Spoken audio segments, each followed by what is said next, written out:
Wait, you mean Christians can throw dice to find the will of God?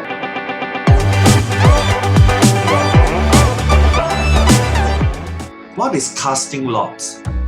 We do see sometimes it being mentioned in the Bible, but what is this? When we read from Luke chapter 1, in the story when the angel Gabriel announced the birth of John the Baptist, it was being said that Zechariah was chosen by Lord that day to serve in the temple. What is this chosen by Lord? Sometimes we read this and we don't know the cultural background of this casting of lots. In another time when Jesus was crucified, we see the soldiers dividing Jesus' clothing by the throwing of dice. In other versions, it said the same thing, throwing or casting of lots. We also see that in Acts. In Acts, when they were choosing a successor for Judas Iscariot, Matthias was chosen when his lots was being chosen. Basically, in verse 26, it says that the apostles drew lots to choose between the two men, and Matthias was chosen.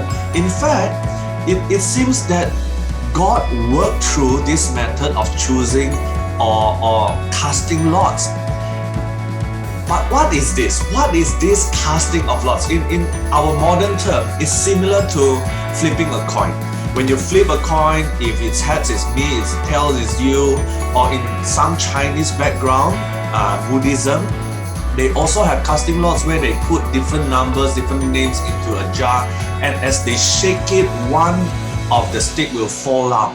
You know, casting lots look more like this in the ancient Mediterranean, ancient Israel. It's basically just doing it by random or by luck.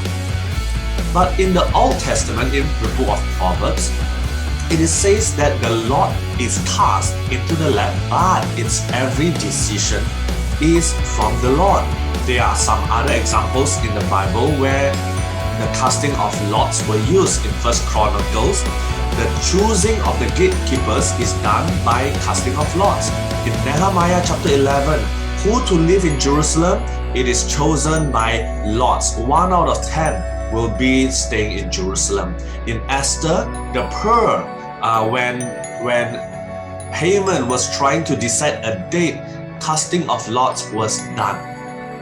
And Proverbs says that yes, you can cast lots, but God decides.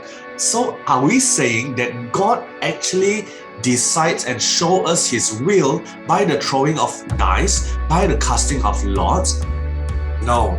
In fact, if we look back to Acts, we will see that casting of lots was mentioned the final time. It is mentioned one last time in Acts chapter 1, when the choosing of Matthias to replace Judas Iscariot, that's the final time that is being mentioned.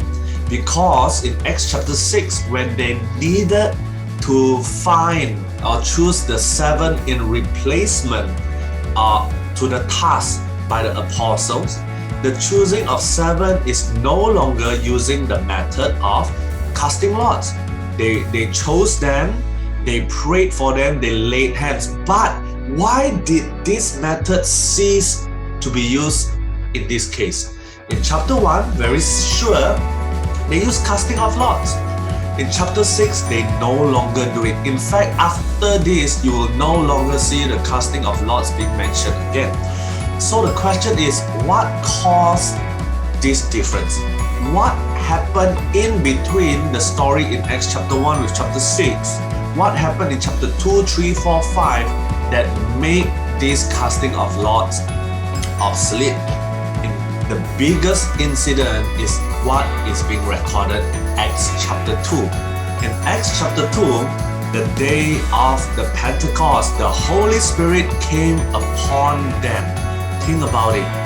When the Holy Spirit came upon them, all believers have the Spirit of God in them. We can hear the voice of God. We can know the will of God. Therefore, we no longer today need to use the casting of lots.